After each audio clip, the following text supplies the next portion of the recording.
चंद्रमोहन जी, आपके नेता जब आज ये कहते हैं, मुझे नहीं पता उदित राज जी को आपने नेता मानते हैं, लेकिन कलयुग 22 तारीख के बाद आएगा, ये जानबूझकर दिए जाने वाले बयान है। मुझे उसके अलावा और कुछ नहीं लगता है। 22 तारीख को कलयुग से क्यों जोड़ रहे हैं आप लोग? देखिए, किसी का बयान, अगर कोई चाहे किसी पार्टी का नेता हो, उसका वो बयान उसकी पार्टी का नहीं होता। अगर उनका बयान है तो वो उनका क्लेरिफिकेशन वो देंगे। हाँ, लेकिन जिस विषय पे आप बात करो उसका जवाब मैं जोड़ दूंगा कि आप कह रहे हैं कि मंदिर नहीं बताएंगे, तारीख नहीं बताएंगे, वही बात कर रहे हैं। तो बिल्कुल हम मंदिर भी जाएंगे, मंदिर भी जाते हैं, लेकिन किसी राजनीतिक प्रोग्राम में नहीं जाएंगे और भगवान राम के दर्शन करने भी जाएंगे। उसके लिए कोई तारीख बताने की जरूरत नहीं है, कोई निमंत्रण की जरूरत नहीं है, ठीक है, क्योंकि वो किसी की ब्याह शादी का नहीं है, वो आस्था का प्रश्न है। और भाजपा के लोग ये बताएं कि जब आदि शंकराचार्य के द्वारा बनाए हुए 4 मठों के गुरु शंकराचार्य, नहीं, देखिए चंद्रमोहन जी, ऐसा नहीं होता है कि नेता लोग बयान देते रहे और फिर बाकी लोग कहते हैं भाई ये तो उनके निजी बयान है। मुझे लगता है हद हो गई है कि इस तरह के निजी बयानों को हम लोग क्यों सहन करते रहे। पार्टियों के नेता आके कुछ भी कहेंगे प्रभु श्री राम के बारे में, प्राण प्रतिष्ठा के बारे में, और उनको निजी बयान कह कहकर हम दरकिनार करते रहे। आखिर कब तक करेंगे? भक्त क्यों करेंगे, ये मुझे बताइए। मैं कर भी लूं, भक्त क्यों करेंगे चंद्रमोहन जी? उसका मैं जवाब देता हूँ कि देश के अंदर 56 इंच के नेतृत्व के नेता प्रधानमंत्री हैं और सबसे मजबूत सरकार के नेता प्रधानमंत्री हैं। जब उनकी पार्टी के नेता हर बार कोई ना कोई ऐसे अपशब्द बोल देते हैं और उसमें कार्रवाई नहीं होती, तो उसका अवहेलना तो देश के अंदर होगी। क्योंकि देश के प्रधानमंत्री ये तो कह देंगे कि सबका साथ सबका विकास, लेकिन सदन के अंदर उनके नेता चुने हुए सांसद को अपमानित शब्द बोलेंगे, प्रधानमंत्री चुप रहेंगे। मर्यादा पुरुषोत्तम राम की देश के इसके अंदर अगर सीता मैया को रावण उठा के ले गए तो राम जी ने उसके ऊपर चढ़ाई करके सीता माता को मुक्त किया, और देश की सीता रूपी पुत्री बहुएं अर्धनंगन अवस्था के अंदर घुमाई जाए और उनके अंगों को स्पर्श किया जाए और देश के प्रधानमंत्री चुप जाए, तो ये राम राज्य नहीं देश की जनता मांगती। एक दृष्टि का राम राज्य देश में चाहिए, उसके अंदर कोई भी धर्म, कोई भी मजहब हो, उसका सम्मान होना चाहिए, चाहे वो किसी भी धर्म का हो। मैं बिल्कुल विरोधी हूँ, उन लोगों का विरोध करता हूँ जो लोग अपनी राजनीति के अंदर धर्म के प्रति धर्म की बातें करते हैं और धर्म की बातों को वो गलत इस्तेमाल करते हैं।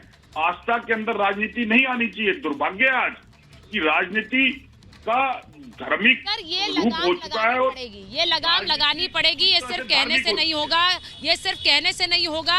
मैंने अभी इसलिए स्वामी प्रसाद मौर्य के का जिक्र इसलिए किया काका जी से, क्योंकि वो तो एक झड़ी लगा चुके हैं बयानों की, इसीलिए शायद उनकी अपनी पार्टी के लोग उन्हें गंभीरता से नहीं ले रहे हैं। मुझे समझ नहीं आता है कि उन्हें पार्टी में छोड़ क्यों रखा है। क्या इन्हीं तरह के बयानों को देने के लिए? काका जी थोड़ा सा इधर आ जाइए।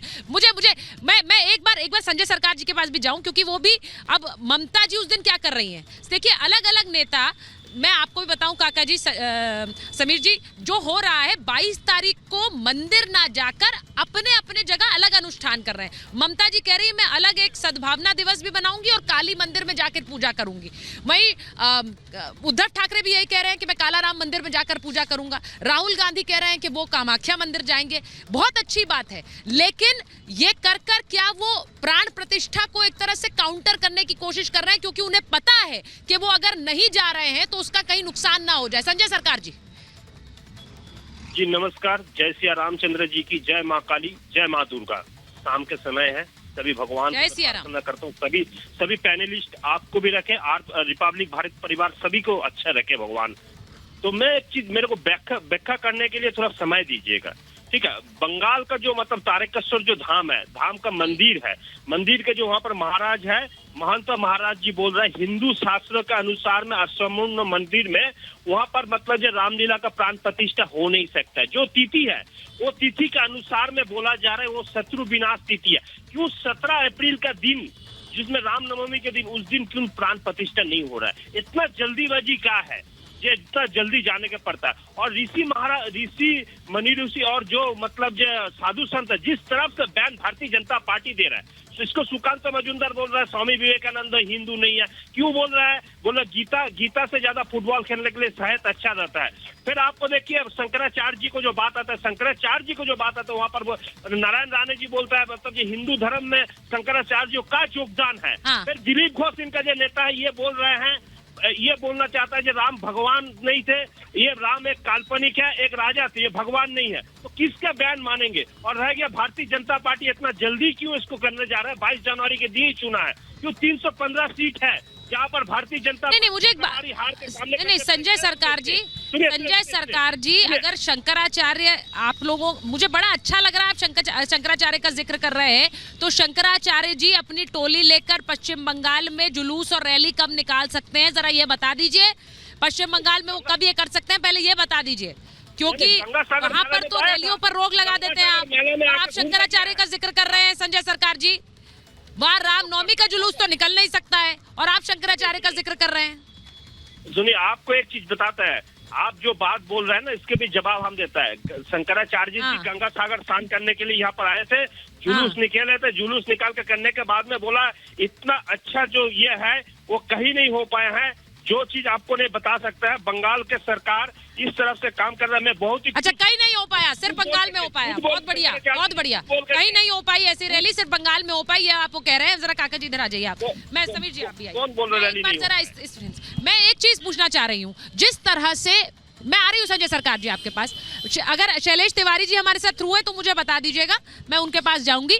लेकिन काका जी, समीर जी, आप लोग दोनों जब एक शहर में रहते हैं और जब इस पूरे मामले को सियासी नजर से ना देखकर, काका जी ने कहा मैं भक्त हूँ, उन्होंने कहा मैं भक्त हूँ और मैं आपको शिव तांडव स्तोत्रम भी पढ़ा सुना सकता हूँ, मैं महामृत्युंजय भी सुना सकता हूँ, पाठ भी सुना सकता हूँ, बड़ा अच्छा लगता है। लेकिन फिर वही भक्त, वही लोग जो आपको देख रहे हैं कहते हुए, वो सोचते हैं कि फिर आप क्यों नहीं कहते कि मैं प्राण प्रतिष्ठा के लिए जाऊंगा तो मुझे अच्छा लगेगा। ये सियासी नहीं है, इसको सियासी बना दिया आप लोगों ने कह करके ये बीजेपी का इवेंट है। अरे भाई, आप चले जाते तो आपका इवेंट हो जाता। नहीं, देखिए, सियासत तो संवैधानिक मूल्यों के साथ करी जाती है ना। वो लोग जो मर्यादा पुरुषोत्तम भगवान राम के चंदे से चोरी कर लें, आप जहां खड़ी हैं यहीं दलितों पिछड़ों को पीटा गया, यहीं जहां आप सुचारिता जी खड़ी हैं, यहीं उत्तर प्रदेश की कई बहन बेटियों ने अपने आप को आग के हवाले लगा दिया। इन पुलिसकर्मियों लोगों ने बचाया क्योंकि उनको योगी आदित्यनाथ जी की सरकार में न्याय नहीं मिला। और ये लोक भवन जो माननीय अखिलेश यादव ने जिसका निर्माण कराया था, इसलिए कि लोक को, जनमानस को, जनतंत्र को न्याय मिले, लेकिन दुर्भाग्य से वो तो हो नहीं रहा है। तो मर्यादा पुरुषोत्तम राम के आड़ में छिपने वाले लोग, मैं ये तो बता रहा हूँ आपसे कि ये गोरक्षक बनते हैं, जूते की दुकान खोल लेते हैं, स्लाटर हाउस के मालिक। अच्छा, आप कह रहे हैं उन्हें न्याय नहीं मिला, मुझे एक बात बताइए, मैं एक राजनीतिक न्याय की बात कर रही हूँ। अखिलेश जी को तो न्याय राहुल से भी नहीं मिला और बहन जी से भी नहीं मिला, फिर भी उन्हें साथ लाने की कोशिश क्यों कर रहे हैं भाई? वहां पर न्याय का मतलब क्या है? ना बहन जी के साथ साठगांठ हो पाई, ना कांग्रेस के साथ हो पाई थी, वो साइकिल भी पंक्चर हो गई थी तब आप लोगों की, तो आज क्यों साथ में आ रहे हैं?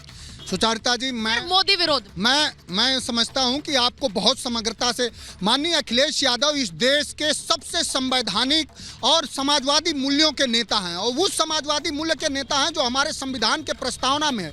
और माननीय अखिलेश यादव समीर जी हंस रहे हैं, समीर जी, अरे हंसने का, अरे सुन, ये हंसेंगे क्यों नहीं? योगी आदित्यनाथ ये हंसेंगे ही, जिसके मुख्यमंत्री ही ये कहें कि 46 में 56 होता हो, जिसके मुख्यमंत्री करते हैं। मैं पूछना चाहता हूँ, इन्होंने कहा लोक भवन अखिलेश यादव ने बनाया, क्या अखिलेश यादव ने अपने घर का गेहूं बेच के लोक भवन बनवाया था क्या?